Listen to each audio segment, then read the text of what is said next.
paz do Senhor Jesus a você que sempre está aí nos acompanhando, e é sempre muito bom estar aqui nesse momento de adoração, louvor e gratidão ao nosso Deus. Nós precisamos sempre dar uma paradinha para ouvir a palavra do Senhor, porque ela é, de fato, a nossa bússola de fé e prática nesta terra. E por isso eu convido você, vem comigo, vem ouvir a palavra de Deus, porque Deus tem sim uma palavra para o teu coração. Vamos orar em nome de Jesus? Senhor nosso Deus e Pai, nós glorificamos o teu nome e agradecemos a ti, Senhor, por tudo quanto o Senhor tem feito por nós. Obrigado, Deus, por tuas mãos estendidas, pela tua proteção, pela tua graça, que é derramada em nossos corações através do teu Santo Espírito. Venha fazer milagre no meio de nós, porque o teu milagre é querido, Senhor. Pai bendito, faça maravilhas para a glória do teu nome. Amém. Amados, hoje vamos falar sobre certo e errado. Isto sempre existiu. Eu vou repetir, esse é o tema de nossa reflexão de hoje. Certo e errado, isto sempre existiu. Se nós formos olhar desde do céu, nós já iremos perceber claramente que essa história de certo e errado, isso sempre existiu. E um fato claro para isto é justamente a queda de Satanás. Satanás ele caiu, com a terça parte dos anjos dos céus justamente porque ele desobedeceu, ele se desviou da verdade, ele se desviou daquilo que era princípio. E é justamente aí onde a gente começa essa discussão, é justamente que o que é errado é o que se afasta ou que se desvia do certo. É a mesma coisa de escuro. O que é escuro? Escuro é a ausência de luz. O escuro em si não existe. Ele só passa a existir quando há ausência de luz. E por que isso é princípio? Porque Deus é a nossa luz. É a luz que ilumina as nossas vidas. Então, a partir do momento que nós passamos a um local, uma vida de escuridão, é porque nós nos afastamos da luz. Então, nesse sentido, nós já passamos a entender claramente o que é o certo e o errado. É que o errado é se desviar do certo, porque o certo é o centro, é o caminho a se trilhar. Ok? Então, já para a gente pontuar aqui de início, certo é o caminho central, errado é qualquer coisa que se afaste dele. Se nós formos observar no Gênesis, desde o princípio da criação, Deus deixou claramente lá, após criar a mulher, que tinha algumas coisas que não nos faria bem. E uma delas era justamente o fruto da árvore do meio, que alguns discutem se era maçã, se era outra coisa, enfim, isso não vem ao caso, era um fruto da árvore do meio. E esse fruto da árvore do meio foi a única coisa que Deus pontuou ali para o homem entender que todas as coisas eram certas, menos aquela. E aí talvez você venha discutir, não, mas por que Deus fez aquilo? Deus não poderia ter deixado tudo livre? Mas como você pontuar a vida do ser humano? Como você pontuar a vida do ser humano para ele entender o que de fato ele tem que fazer e ele saber que a escolha é única e exclusiva dele? A mesma coisa nós vamos observar nas nossas leis. Elas estão aí e seguir ou não é questão de senso. Você quer seguir as leis, segue as leis. Não quer seguir as leis, você transgride-as. Mas você tem as consequências para isso. Tanto nas de Deus, como também nas nossas aqui da terra. Então, nós já vamos começando a compreender que o certo e o errado sempre existiu e ainda existe até hoje. Essa briga, ela existe desde que Deus criou a terra. E aí, o que é pontuado lá no Gênesis é que quando a mulher come, dá ao homem e ele come também, eles têm a consequência do que é errado. E qual foi a consequência deles? Serem expulsos do Éden e passarem a suar para trabalhar.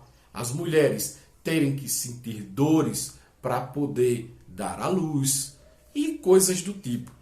Nós vamos observar que essa consequência foi drástica para a humanidade. Até porque foi através de Adão que o pecado entrou no mundo. E nós, de fato, herdamos esse pecado chamado de pecado original, e esse é o pecado mais complexo do homem compreender e assumir que tem. Porque quando nós assumimos de fato que temos o pecado, e que esse pecado nós não podemos resolver com boas obras, com doações, com suposta ajuda ao próximo, nós paramos e entendemos que sem Deus não temos como escapar da consequência desse pecado. Não temos como escapar. Todos nós nascemos em pecado, visto termos herdado esse pecado de Adão. E é aí esse ponto onde Jesus se diferencia de todos os outros seres humanos. Jesus não nasceu de um cruzamento de Maria com José. Jesus nasceu por obra do Espírito Santo. Ele foi colocado lá no ventre. É diferente. Não teve que carregar essa culpa, não teve que carregar esse pecado com ele. Porque ele não nasceu com ele. Porque a sua geração foi diferente. Então, todos nós, de fato, estamos fadados ao inferno. Todos nós, de fato, estamos fadados à consequência de sermos pecadores. E aí nós já estamos do lado do mal, nós já nos afastamos da verdade. A própria Bíblia diz: e todos pecaram e destituídos estão da glória de Deus. Logo, se todos nós se afastamos, nós precisamos de uma solução clara para resolver esse problema, porque todos nós estamos na ilegalidade, todos nós estamos do lado do mal, todos nós nos afastamos do certo, do lícito, do correto, do verdadeiro. Todos nós, a partir do momento que nascemos de um cruzamento de homem com mulher, já nascemos do lado do mal. Mas pastor, como assim? Eu sou uma pessoa boa, mas eu faço bem aos pobres. Não importa o que você faça. Nada disso soluciona seu problema. Se você ler a Bíblia, você vai entender claramente que isso não soluciona o seu problema. Capítulo 2, o apóstolo Paulo fala aos Efésios que talvez estavam falando a mesma coisa que você. É pela graça e não por obras, para que ninguém se glorie. E a graça é presente não merecido. Então Jesus morreu na cruz do Calvário para nos salvar, ainda nós não merecendo o seu sacrifício. Veja que coisa interessante. Jesus vem para resolver um problema nosso, que ele não fez nada para isso. Ele não fez nada, ele não pecou, ele não errou, ele não nasceu em pecado, ele não tinha culpa nenhuma, a culpa era nossa. Ele foi lá e se entregou por nós. Ele disse: olha Deus, eu sou o sacrifício de perdão perpétuo para a humanidade.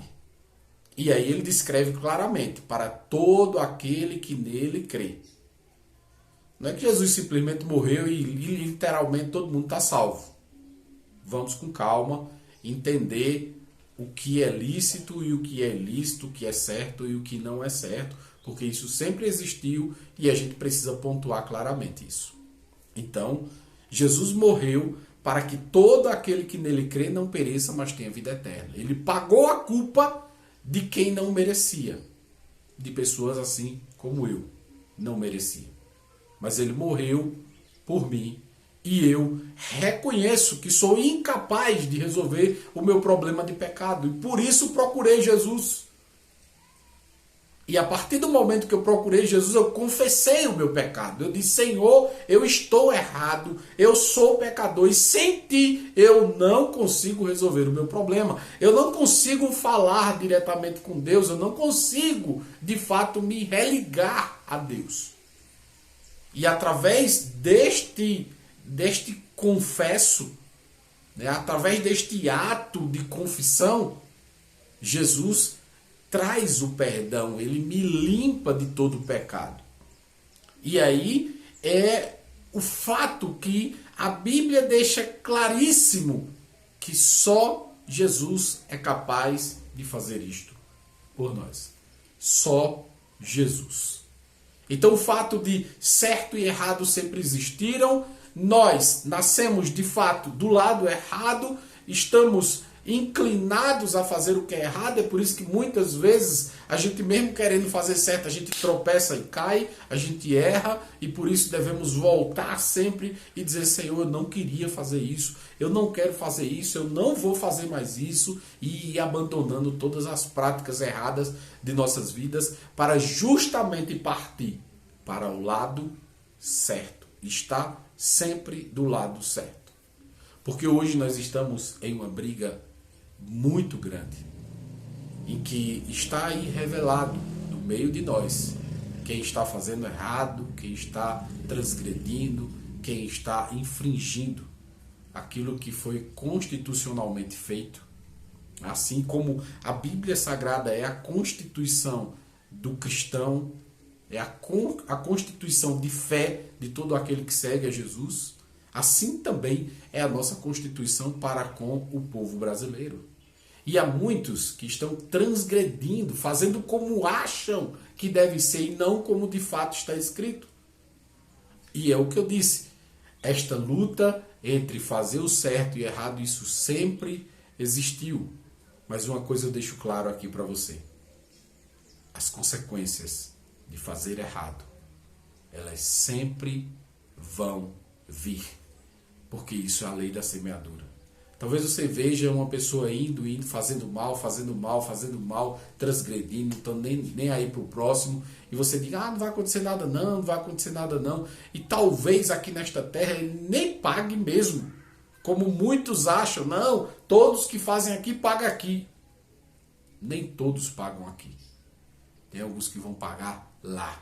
E lá é muito pior. Muito pior. Então só fique ciente de que o certo e o errado sempre existiram. E de que ambos têm consequências. Andar no certo tem a consequência de você estar com Deus, de você andar com Deus, de você ter a proteção de Deus, de você ter a bênção de Deus. Mas se você está no lugar errado, se você está no caminho errado, se você está transgredindo a lei ou as leis, se prepare, porque você também irá colher isso. Adão colheu isso lá no Éden, sendo expulso do jardim. E você, que não tiver entendimento, ou que não tiver consciência de que tem que abandonar essa vida de fazer errado, de fato, em algum momento você vai colher isso. E a colheita geralmente é muito complicada. Muito complicada. Mas eu venho aqui da parte de Deus dizer: olha, ainda dá tempo. Vem para Jesus. Abandona isso que estás fazendo. Abandona esse lado errado, abandona essas transgressões, abandona o pecado. Vem para Jesus. Pede perdão dos teus pecados e segue. Porque o que Ele tem para você é muito melhor do que qualquer coisa que você acha que é boa. Porque tem coisa que você acha que é boa. Ela pode ser prazerosa apenas para o corpo ou para o momento. Mas saibam que isso tem consequências. E eu venho da parte de Deus dizer: olha, venha para as consequências eternas. Para as consequências de estar com Deus, que são as consequências de morar com Ele. Estar com Ele. Essas são as melhores consequências. Porque essa vida aqui, passa rapidão. Rapidão. Por isso, acorde. Acorde enquanto é tempo. Saia desse caminho de pecado, saia desse caminho de erros, saia desse caminho da transgressão e vem para Jesus. Vem para Jesus. Pede perdão dos teus pecados, abandona isso que estás fazendo e segue no caminho da fé, porque o que o Senhor tem para você é muito melhor. Pode ter certeza. Para você e para toda a sua família. Esta foi a mensagem que Deus colocou no meu coração para eu trazer para você. Espero que te ajude. Espero que você compreenda que tudo que foi falado aqui é com muito amor e carinho pela sua vida. Deus te ama e quer o melhor para você. Tenha uma ótima semana e sexta-feira estaremos aqui mais uma vez. Tchau, tchau. Que a graça do nosso Senhor Jesus, o amor de Deus nosso Pai e as doces consolações do Santo Espírito seja com todo o povo de Deus, hoje e para todo sempre. Amém.